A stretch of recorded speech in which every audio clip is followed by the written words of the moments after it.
आदिल, बोलिए आदिल, बोलिए।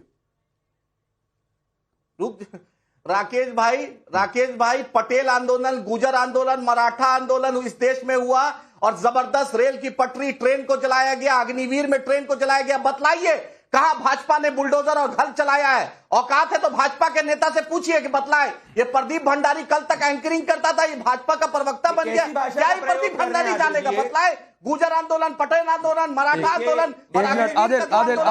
आदिल सुनिए, आदिल एक मिनट प्रदीप भंडारी आ रहा हूं, प्रदीप भंडारी एक मिनट आ रहा हूं। आदिल हसन एक मिनट सुनिए ना, सुनिए आदिल हसन। अरे आदिल आपको एक मिनट दूंगा, रुक जाइए पहले। आदिल हसन प्लीज, आपको प्रदीप भंडारी को जो कहना हो कहिए, लेकिन एक मर्यादा के दायरे में शब्दों का किस तरीके से चयन करना है वो ध्यान रखिए। प्रदीप भंडारी कल क्या करते थे, आज क्या कर रहे हैं? आप जिन लोगों के साथ बैठे हुए हैं और जिन पार्टियों के साथ में हैं, कई सारे उसमें ऐसे नेता हैं जो कल तक पत्रकारिता कर रहे थे और जाकर उसके बाद नेतागिरी करने लगे। तो कल क्या कर रहे थे मुझे उससे मतलब नहीं है। खैर, प्रदीप भंडारी चाहे तो जवाब इसका देंगे। राकेश भाई, हाँ राकेश भाई, मेरा सवाल। राकेश भाई, आपका सवाल नोटिस हो गया, जवाब सुन लीजिए। आदिल, अपोजिशन से और कांग्रेस पार्टी से। राकेश जी, मैं जवाब नहीं, दूसरी सवाल है मेरा। अच्छा प्रदीप, उनका दूसरा सवाल भी सुन लीजिए, उनका दूसरा सवाल एक साथ जवाब दीजिए। पटवारी का होता तो आज आवाज उठाता, लेकिन मुसलमान का घर है तो आज राहुल गांधी के मुंह में चुप्पी धरी है। ठीक है, और राहुल गांधी कुछ नहीं बोल रहे हैं। तो सर राहुल गांधी से जाकर पूछिए ना। आदिल हसन, राहुल गांधी से जाकर पूछिए। फिलहाल अब आपने जो प्रदीप भंडारी से पूछा था उसका जवाब सुनिए। अब रुक जाइए आदिल प्लीज बोलिए प्रदीप भंडारी। ये बीजेपी की सरकार से। अरे रुक जाइए आदिल प्लीज भाई, रुकिए, सुना। देखिए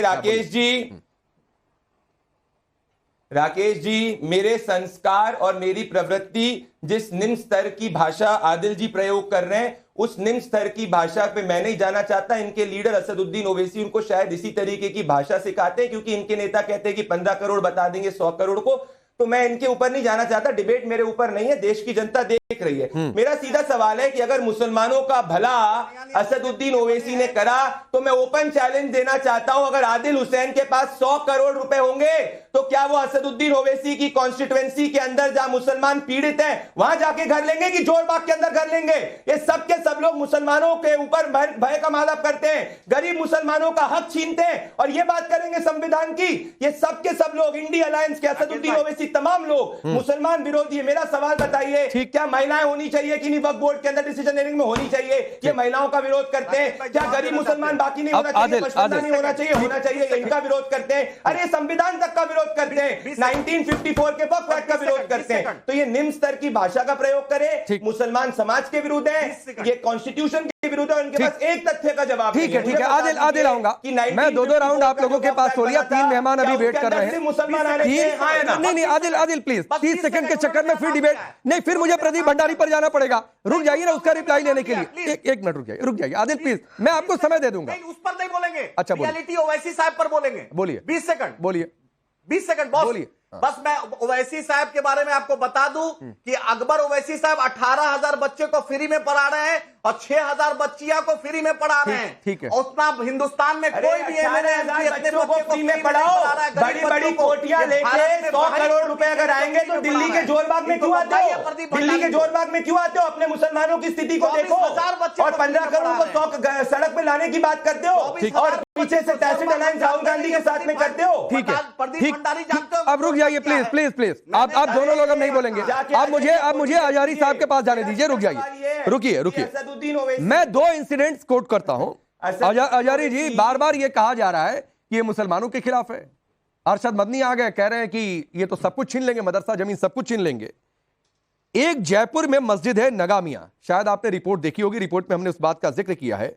200 सालों से अधिक समय से एक परिवार वहां पर रह रहा था, मुसलमान परिवार था, और मुसलमान परिवार चीख कर कह रहा था कि यह वक्फ बोर्ड किसी काम का नहीं है। वक्फ बोर्ड को इतने असीमित अधिकार क्यों दे दिए गए? इसने हमारी वो जगह छीन ली जो 200 सालों से हम यहां पर रह रहे थे। तो ये कैसे मुस्लिमों के हित वाला ये वक्फ बोर्ड हो गया? क्यों इसमें सुधार की नहीं जरूरत है? देखिए, मौजूदा हुकूमतों का रवैया कायराना है, जालिमाना है, और इनके पास कायरता के सिवा है भी नहीं कुछ। जितने वक्फ बोर्ड हैं, जिस जिस सूबे में है, जहां जहां हैं, सारे वक्फ बोर्ड सरकारों के मातहत हैं। ऐसा नहीं कि कोई मुसलमान फ्री होकर के चला रहा है उसको। जितने चेयरमैन और जितनी कमेटियां बनती हैं सब सरकार के अधीन होती है, और सरकार के अपने जो चमचे होते हैं, मलाई, सुन लो, पहले आप सुन लेना मेरी बात। जितने वो होते हैं, चमचे होते हैं मलाई खाने वाले, वो चेयरमैन बनाए जाते हैं, और उन्हीं में से वो होती है, कमेटी होती है। इसलिए ये अल्लाह की जमीनें हमारे नजदीक, ये वक्फ की जमीनें हैं। ये जिस तरह से, अरे तो आज तक अजारी जी जो कह रहे हैं अल्लाह की जमीन हो गई, वक्फ की जमीन हो गई, तो वो मुसलमान के खिलाफ कैसे हो गई भाई? ये तत्कालीन महाराजा ने हजरत मिस्कीन शाह को तोहफे में दी थी, उसके बाद से 200 साल से उनका खानदान रह रहा था, आज उनके खानदान को उठाकर बाहर फेंक दिया और कह रहे हैं कि ये मुसलमानों के हित की बात है। सुनो ना, वक्फ बोर्ड का चेयरमैन सरकार के अधीन होता है। अरे सर ये दलील मत दीजिए, ना ये आपकी नहीं, सुबह ये बहुत पुरानी दलील है, लेकिन ये कैसे एंटी मुस्लिम है और ये हजरत मिस्कीन शाह के खानदान को ही बेदखल कर दिया और ये कह रहे हैं कि भाई ये मुसलमानों के हित के खिलाफ है ये बिल। चलिए सुबह, आपका ये रोल अच्छा नहीं है सर। मेरा रोल अच्छा हो या ना हो आपकी नजर में मुझे कोई लेना देना नहीं है। मेरा रोल सच्चाई के साथ है और मैं उसी तरीके से अपना रोल निभाता हूं, तो मेरा रोल कोई मत सिखाया करे प्लीज प्लीज।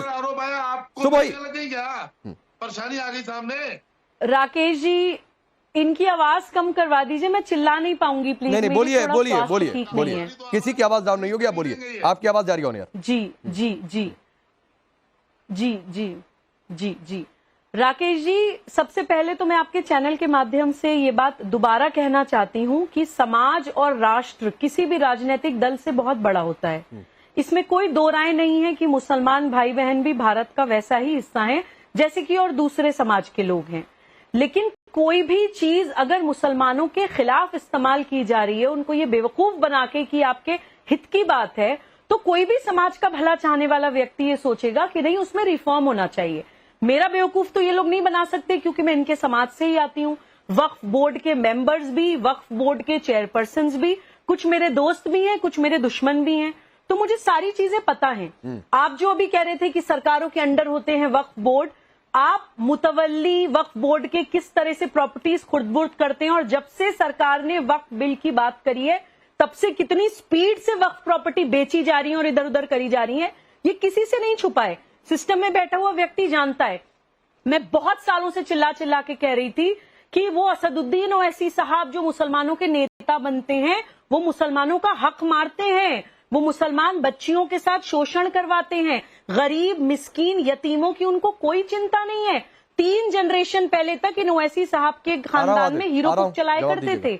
आज आप हैदराबाद से लेके एयरपोर्ट तक जाएंगे ना, एयरपोर्ट तक अगर आप जाएंगे तो इतने बड़े बड़े महल खड़े हैं असदुद्दीन ओवैसी साहब के, जैसा कि आपने ही बोला 3000 करोड़ से ज्यादा वक्फ नहीं, मैंने नहीं बोला, जावेद अहमद साहब ने आरोप लगाया है, उनकी बात मैंने रखी। आश्रम करके जी राकेश जी, ये जावेद अहमद साहब कोई आरोप नहीं लगा रहे हैं, ये एक सच्चाई है। अच्छा, कि मुसलमान समाज सुबह ठीक है, मैं आऊंगा इस पर लौट के। आदिल आप जवाब भी दीजिएगा, लेकिन उससे पहले 30 सेकंड आलम रिजवी आपको कि भाई ये बिल जेपीसी में है, सभी पार्टियों के सांसद उसमें है, एक बार जेपीसी की फाइनल रिपोर्ट आ जाने दीजिए, उसके बाद फिर चर्चा करिएगा। लेकिन उससे पहले क्या तो आंदोलन कर देंगे, उससे पहले कोई कह रहा है शाहीन बाग खड़ा कर देंगे, उससे पहले कोई कह रहा है कि सड़क पर हम उतरेंगे, फिर देखिएगा। ये क्या बात है? ये भड़काने वाली बात है कि नहीं है?